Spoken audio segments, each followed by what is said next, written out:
Micah, that what does the Lord require of thee, O man, but to love justice, to do kindness, and to walk humbly before thy God. And one of the issues, of course, before us today is the issue of justice. And God Himself is just, and we want earth. And then certainly we pray for everyone everywhere to find the grace of God will be to the end that lives will be preserved and protected, and criminals will be off of our streets, and Lord, the children, young adults, and others, the elderly, the aged as well, will be safe on our streets and in their homes and in their apartments. God, we lift up this precious family, and Bill and Janice and all their extended family, and Lord.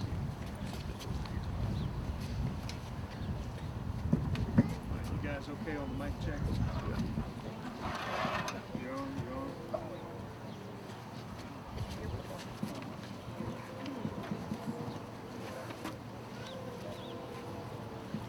Good morning, I'm Ray Wathen, R-A-Y-W-A-T-H-E-N, Communications Manager for Crime Stoppers of Houston. We are here this morning to ask once again for the public's help in, as the pastor said, bringing to justice those responsible for Melonie Parker's murder. I want to read you first a statement, if I may, from the Houston Police Department on this case. On Thursday, May 25th, 2006 at 6:50 a.m., the Houston Fire Department responded to an apartment fire at 2737 Briar Grove, number 121. Neighbors reported seeing smoke coming from the apartment. Firefighters found the fire was only in that apartment and primarily in the bedroom. After putting out the fire, they found the charred body of Melonie Diane Parker lying on the bed. Investigators believed the fire to be arson since the only extensive damage was to the bed and the area immediately around it. No one had reported any suspicious activity prior to the fire. On Friday, an autopsy revealed that Melonie Parker had actually died prior to the fire from a gunshot wound. February 19th of this year, property belonging to Melonie Parker was found near the area of the murder scene. Though the investigators continue to search for leads, at this point, all current leads have been exhausted, and investigators are asking the public's help with any information on this case. And they ask that anyone with information that is pertinent to the case, no matter how small it may be, call Crime Stoppers at 713-222-TIPS. I'll turn the microphone over at this point to Bill Parker, Melonie's dad, who are announcing an increase today to a total of up to $35,000 cash rewards for information on the solution of this case. Good morning. My name is Bill Parker, and I'm the father of Melonie Diane Parker, who was brutally murdered on the morning of May 25th, 2006 in her apartment located just off Westheimer and Briar Grove in West Houston. First, Janice and I would like to thank God for His mercy and His grace, for without that, we would be lost. To all of our many friends and supporters who have taken time out of their Saturday to come here and show their support for our family and for Melonie, your presence here is a testament to Melonie's life and to our cry for justice. And to those who are unable to be here, Janice and I thank all of you from the bottom of our heart for your continuing prayers and support. We also want to thank Ray Wathen and Crime Stoppers for their tireless work for the victims of crime and their families. To Brother Robin Butler from First Baptist Church Crosby and to our church family, your love, prayers, and support continue to sustain us and give us strength each day. To our family and friends, business associates, and those too numerous to mention, we humbly thank you. We were once like many of you, yet spectators in the world, watching, listening, and reading the news headlines today, busy with our own lives, work, and our families. We hear of murders, rapes, and other violent crimes, but they always happen to other people, not us. Sure, we worried about our children going out into the world, but we never really believed that this type of crime could happen in our family, but it did. Now imagine for a moment, it's a sunny Thursday morning in midsummer. The day starts out as a usual day. You're at work just like any other day. Shortly after arriving, you're called out of a meeting for an emergency phone call, and immediately your mind first thinks that the wife has car trouble or some other of the usual emergencies that most of us face in our daily lives. Upon answering the phone, you're informed that your daughter was killed in a morning apartment fire and that her body was burned beyond recognition. Your entire body suddenly goes weak, and you go down to your knees, shocked and dazed. You gather your senses and ask what happened. You're told that it appears to be an accidental fire. It starts to sink in that it's not a dream, and your whole body is numb, and your world is suddenly falling apart. You think, this can't be happening, it must be a dream, but it isn't. Your world was just torn apart by an accidental fire that killed your youngest daughter. Devastated by the news, you find out the next afternoon that the autopsy reveals that your daughter was killed by a gunshot wound prior to the fire. You now realize that an evil person murdered your daughter and then set her body on fire to cover up the crime. The nightmare just got worse. The feelings of loss, grief, and pain are now overwhelming. Your life becomes a daily struggle to get through each day without breaking down. You think this can't be happening to us, but it is. You pray for the nightmare to end, but it doesn't. For us, it has become part of our daily existence. You don't get over it. You just struggle to deal with the sadness and loss one day at a time. Your life is now changed forever. It's now been 10 months since our daughter, Melonie, was murdered. She was a gift from God who blessed us with her laughter, intelligence, bright smile, childlike innocence, and a true love of God. She was a student at San Jacinto College, working toward her degree in geology. Melonie loved children and dreamed of someday having a family of our own. The things we all work for and that we want our children to have. She was independent and looked forward to living life on her own terms. She was the light of our world. The Houston Fire Department responded to this fire at Melonie's apartment around 7 a.m. Thursday morning, the 25th of May, 2006. The minimal damage to the apartment indicates that the killer could have started the fire between 6 and 6:45 in the morning. At that time of the morning, it was daybreak. People are getting ready to go to school.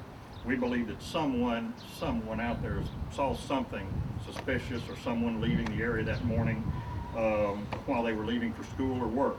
The monster that committed this evil crime is still on the loose and may be walking the streets of the Houston area. It's possible that our daughter may have known her killer, or it could have been a crime of opportunity by an unknown predator who forced their way into her apartment.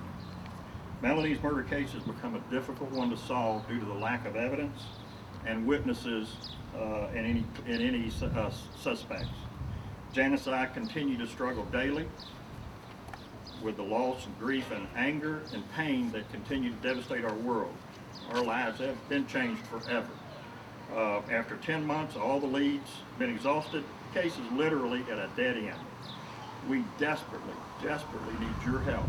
Anyone from the public that knows anything to call Crime Stoppers with information, tips, anything to help police identify, apprehend, and bring this cold-blooded killer to justice. Today we're making a plea to you, the public. Please help. We need your help. We've increased the reward, as Ray said earlier, from $20,000 to $35,000. We also have a website where you can get more information about Melonie's case and the efforts to bring her killer to justice. That website is texasparkers.com. Again, Crime Stoppers will pay up to $35,000 for information leading to the identification, arrest, and charging of any suspects in this crime. Anyone with information on this case is urged to call Crime Stoppers at 713-222-TIPS. All callers do remain anonymous, and we thank you for your time. We invite you to stick around for a few minutes today. They're taking their energy today and putting it forward in a positive mode and offering counseling and offering fingerprinting for children, a variety of things here, and making a morning out of it. This will go on until noon. Do expect the skies to public. Someone out there, stop and think. If you might be in this situation, what would you want? You would want somebody with even the smallest amount of information that may seem insignificant. It's not. A lot of times, that's what turns the case. That's what leads the investigators in the direction that winds up with an arrest and charging of a suspect. So help us today. If you have anything, any information on this, you do not have to give your name. Call Crime Stopper 713-222-TIPS.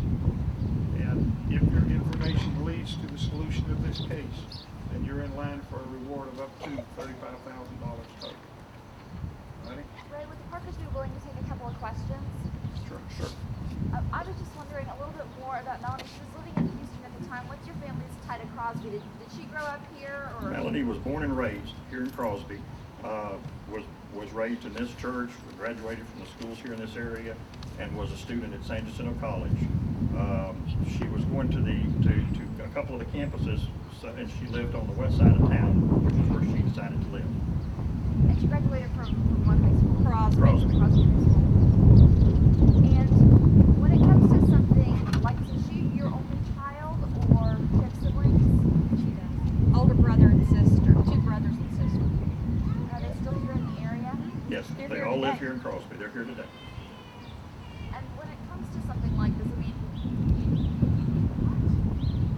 for somebody who knows something or might have seen something, I mean, as a parent, what could you say to persuade them that they need to come forward, even if it is just anonymously?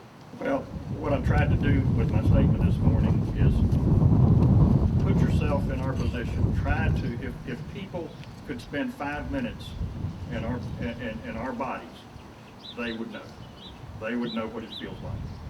You don't know until it's happened to you. And we just want people to imagine what it's like and hope that that may be enough to turn someone's heart to give a tip if they know it. Well, if this person did it once, they'll do it again.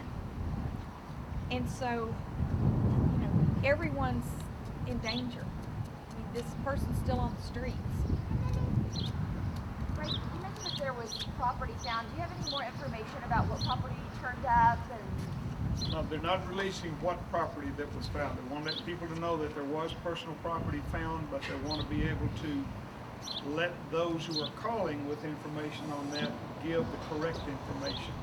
So that portion is responsibly being withheld. and you mentioned that was in February of this year. Yes. So just a couple of months ago. So this is A couple of a months person ago, that it was found near the crime scene area. So someone who may know something about, these guys go out and they do talk. They talk about what they've done, and somebody knows. It's always a matter of, like Bill said, somebody put themselves in their shoes or stop and think about what if it was me, or what can I do or to help if they haven't seen this before on the news. So we count on you guys to help put that out there. So if somebody said something about that property, we want to know. well, like Janice was saying, it kind of shows that person might still be active in the area. True. In the Could be. immediate area. And many times, and sometimes you find a lone situation, but a lot of times when we get these things cleared up, whether or not there was another murder involved, there has been other activity of this nature involved, and maybe they hadn't killed anyone yet. But one of the reasons that we put these press conferences on and try to get the information out is that people get more bold and brash as they further do. They get more confident, and eventually it leads to something tragic like this. So we don't know, but we may find out once this case is cleared that person was involved in more than one. And I might have missed it, but have police identified a specific motive in this? Was Best it to they can rob figure her, right or- now is a crime of opportunity, or that they forced their way in that morning, or they had maybe watched her for a day or two. They don't really know. They won't know until we arrest somebody. But best with everything that's there, they track all the DNA evidence. They track everything they can on this, and it leads to simple, crime of opportunity, or somebody just a few days, whatever. But it's not no particular motive that they can put their finger on. Really can. Our job here this morning is to help